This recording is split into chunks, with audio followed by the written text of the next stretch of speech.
Hey everybody, Davidovich back here for Odd Shopper. I have not gone to sleep. I was up the entire night. This is now Wednesday morning, I believe. Great night of tennis. There were plenty of storylines. Obviously, Rafael Nadal getting knocked out by Mackenzie McDonald is the one that's going to garner all the attention. And just one thing I would like to say about that, Mackenzie McDonald played an excellent match, deserved to win a set and a half, really two sets of brilliant tennis. Obviously, Rafa was feeling the effects of the hip.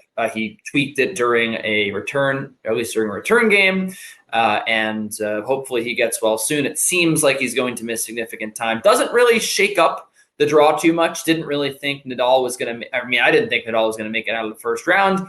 Did not think he was going to make it very far. Still Medvedev's quarter. But still, the defending champion out in the second round, you would love to have seen a little bit better of a defense, a title defense for him. I'm sure he obviously did as well. So hopefully Rafael Nadal makes his way back to a tennis court sometime soon. But in the meantime, good win for Mackenzie McDonald. He's been playing excellent tennis all season long. Deserved it. Good to see it because the kid's been through a lot. He dealt with injury, had to come back from injury, worked super hard off the court. Great kid. And finally had his moment, so good for him. And maybe he will be able to beat Naoya Nishioka and move into the fourth round. Who knows?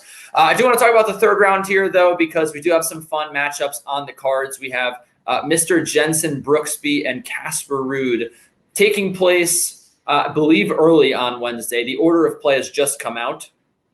So that was another thing. I had to wait until the order of play came out. These are live scores. You don't need to see those because it actually would be fun to see what the score was by the time you're watching this in some of these matches. But yeah, I want to talk about Ruud Brooksby.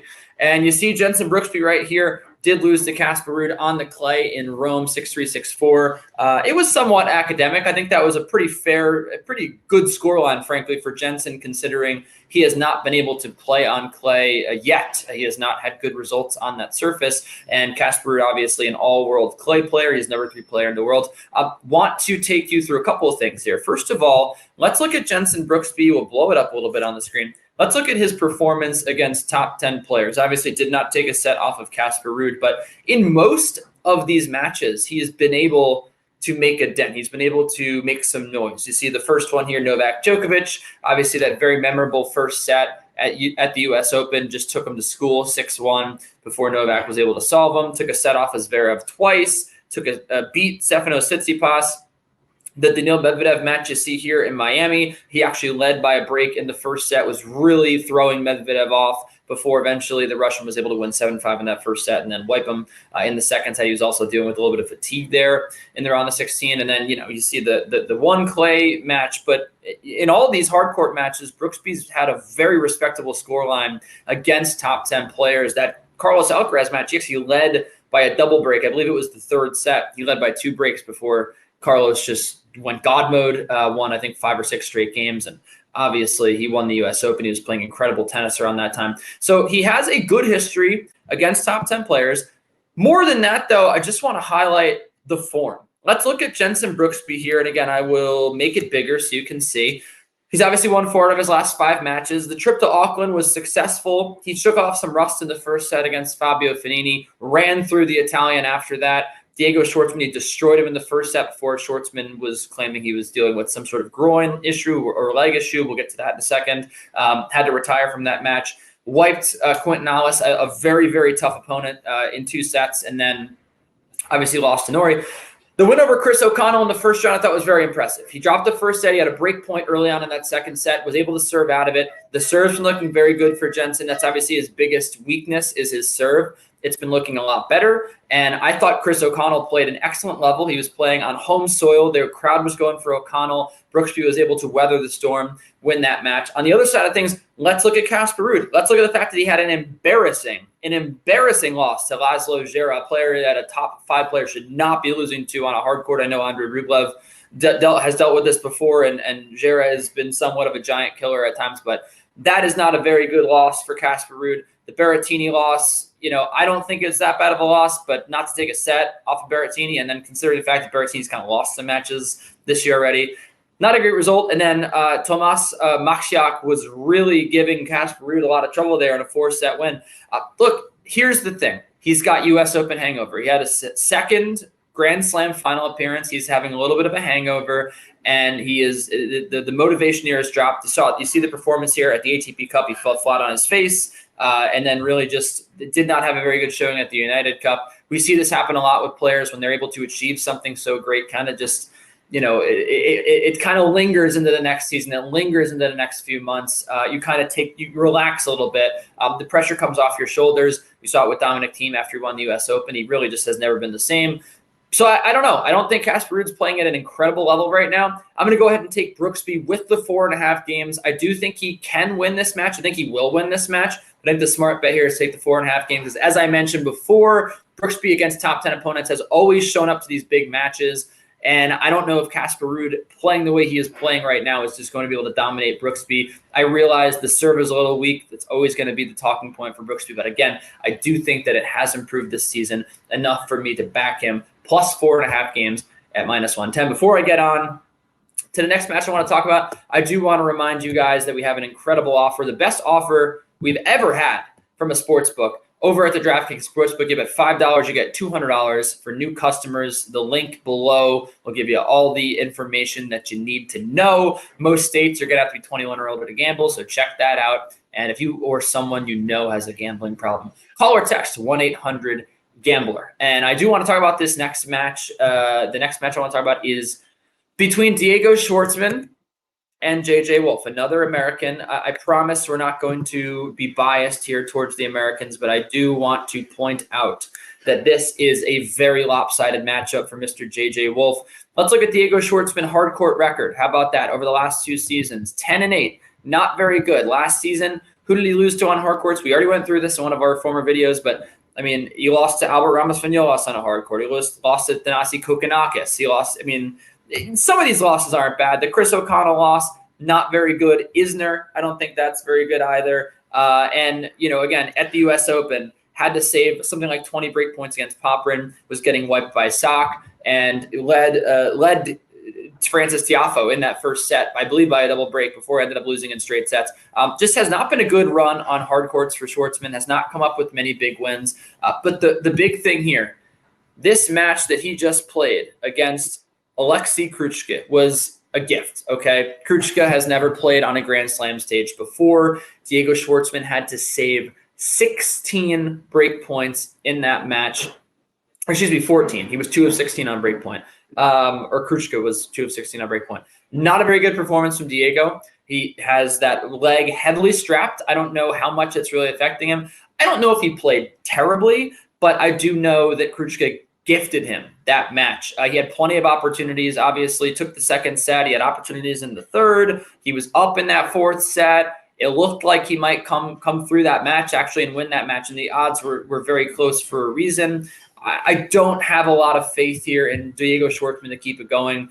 Just going on 2 years now, maybe even 2.5, 3 years. He has just not been a good player. This is a guy that made the ATP finals just a few years ago, had an incredible run, beat Rafa Nadal on the clay. Again, finished in the top 10. It was an incredible achievement. Just has not been the same since then. It's been a steady decline for Diego. When you look at this match, against JJ Wolf, this is a big serving, big hitting American. I think he's going to be able to hit through the defense of Diego. Again, Kruchka was able to do it at times, and he does not possess the same sort of firepower, the same level of precision that JJ Wolf does. This is an excellent tennis player, a player very much on the rise. Impressive win over Jordan Thompson. I don't really think Jordan Thompson is that good, but it was a good win nonetheless. And he has been piling up the wins on hard courts, dating back to last year indoors. Had some tough draws, but ultimately has come through them. And you see right here, Diego Schwartzman came into this tournament on a 9-match losing streak. All of those matches taking place on hard courts. And I don't know if he has what it takes to get by JJ Wolf. I'll be laying the 3.5 games with Wolf here. Feel pretty confident that he comes through that match. One more match that I want to talk about. And I did stay up all night to watch the tennis, but also I have to point out that the order of play literally just came out like 30 minutes ago. We don't know who is. I was trying to figure out when players were playing, trying to wait for lines to come out. I still don't have a line on Andy Murray and Thanasi Kokkinakis. I will tell you guys that I really want to take Kokkinakis no matter what. I'm probably going to lay the games or take the money line depending on what it is. I think Murray's going to be a little inflated here. The public's going to pile that money on Murray. I'm going to wait Wait to see what the line does, but I think by match time we're going to get a good price on Kokkinakis in some capacity. But I do want to talk about this Davidovich, Fokina, Tommy Paul match. The line is strangely close. Tommy is a better player on hard courts than Alejandro Davidovich Fokina. This is proven. Fokina had a losing record on hard courts last year, a losing record the year before that, and a 50-50 record, 5-5 the year before that. And yes, he's come out this year. He won a couple of matches in Adelaide. Brandon Nakashima has not looked good this year. He's lost a bunch of matches. John Millman is a corpse of the John Millman you would know. And then he beat Alexander Bublik in a match that Bublik double faulted just a ridiculous amount of times. Really should have won that match. He was up 2-1 and just left the second serve in his pocket, was going first serve every single time, a la Maxime Cressy. It did not work out for him. But similar to Diego Schwartzman, let's look at Fokina for a second. Losing record last year, 21-26 last season, ended the season on a 5-match losing streak. Once again, not a coincidence, all on hard courts. And, look, he had this amazing run in Monte Carlo. He beat Novak Djokovic. He beat Taylor Fritz. He beat Dimitrov in what was a great match. Went to the final. You can't take that away from him. But if you do take that away, if you look at the matches surrounding that, he was pretty bad. He was pretty bad. He was racking up losses everywhere. This is a clay-dominant player. It's a guy that, yes, was a junior champion at Wimbledon. I was not surprised that he beat Hubert Hurkacz. I don't want to brag, but I did have Davidovich Fokina money line in that match. But outside of the clay season and the that nice grass win, on hard courts, nothing to write home about whatsoever. Even this run at the U.S. Open, I was at that Martin Fucsovics match, very close, should have lost that match. And the way Fucsovics was playing at that moment in time, same thing with Nishioka, wasn't very impressive. And then, obviously he made some noise in the Berrettini match. That was more Berrettini just kind of choking, just kind of not playing well under a lot of pressure, maybe also in a match where he hadn't played a lot of matches coming back from injury. I digress. I'm not going to keep making excuses. The bottom line here is Tommy Paul is a much better tennis player on hard courts anyway, and he has been just ripping through guys. I thought that Struff win was pretty impressive. Jan Leonard Struff came through qualifying, looked really strong, has a big serve. Tommy returned very well. Losing to Jack Draper, losing to Stefanos Tsitsipas, two guys I would consider top 20, top 25 people in the world right now. I'm not really too stressed about that. And then when you look back at Paris, you look back at the way he's finished the season, had some really, really impressive wins, some of the best wins of his career. And I do think that Tommy is just a much better player on these surfaces. So being able to lay just 2.5 games with him, we'll go to our good friends over at the DraftKings Sportsbook, and there's the line on Thanasi Kokkinakis. Yeah, let's hammer that. How about that? -165. That's a great deal. Where is we just had it. Where is it?